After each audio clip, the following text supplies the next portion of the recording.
आज माझं एवढं मोठं नुकसान झालं असतं कसं काय बरं, ते तुम्हाला मी सांगते पुढं गेल्यावरती. त्याआधी मला ना 2 कामं होती बाहेर जे मी करायला गेले. पहिलं काम म्हणजे मला किराणा भरायचा होता. 1-2 महिने झाले मी किराणा भरलाच नव्हता. सगळा किराणा संपून गेला होता. आणि दुसरं काम म्हणजे मला जायचं होतं फर्निचरच्या दुकानामध्ये.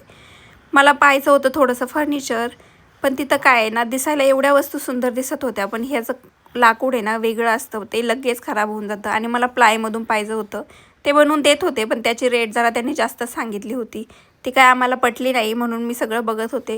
हे बघताना एवढं छान वाटतं, पण घरी आणल्यावरती ना त्याचं लाकूड पटकन खराब होऊन जातं.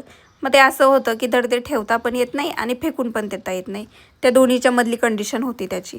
त्यामुळं मग मी फक्त बघितलं, फक्त विंडो शॉपिंग केली आणि घरी आले.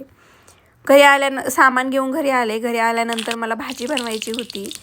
त्याच्यासाठी कारलं मी शिजून गेले होते. फक्त आल्यावरती मसाला काढला आणि ते सगळा मसाला परतून घेतला. त्याच्यामध्ये लाल तिखट आणि एक मसाला टाकून ते मस्तपैकी परतून घेतलं. आणि हो, आठवड्यातून 2-3 दिवस आमच्या घरी ना कारल्याची भाजी बनतेच बनते. कारण कारलं खायला हेल्थसाठी पण चांगलं असतं आणि आम्हाला सगळ्यांना पण खूप आवडतं. आता आल्यावरती ते सामान पण लावायचं होतं, पण त्याच्यासाठी बरण्या धुवायच्या होत्या. म्हणून मग म्हटलं की नंतर सामान लावून घेऊया. मग छानपैकी कारल्याची भाजी बनवली आणि मी गेले माझ्या ड्युटीवरती. आता माझी ड्युटी म्हणजे काय, मुलाला स्कूलमध्ये सोडून यायचं आणि घेऊन यायचं.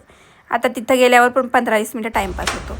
नंतर 5 वाजता माझं पार्सल आलं. तेवढ्यात पाऊस पण चालू होता. मग मला पार्सल ओपन करायची एवढी घाई होती की ते पार्सल ओपन करता करता माझ्या हातातून पडायलाच लागलं होतं. आणि हे मी घड्याळ मागवलं आहे ऑलवरती हँगिंग करण्यासाठी. आता ते पडलं असतं ना तर ते काचेचं होतं, ते डायरेक्ट फुटून गेलं असतं, म्हणजे खूप मोठा प्रॉब्लेम झाला असता. हे घड्याळ मला खूप जास्त आवडलं. तुम्हाला कसं वाटलं नक्की सांगा. चला आता बाय बाय.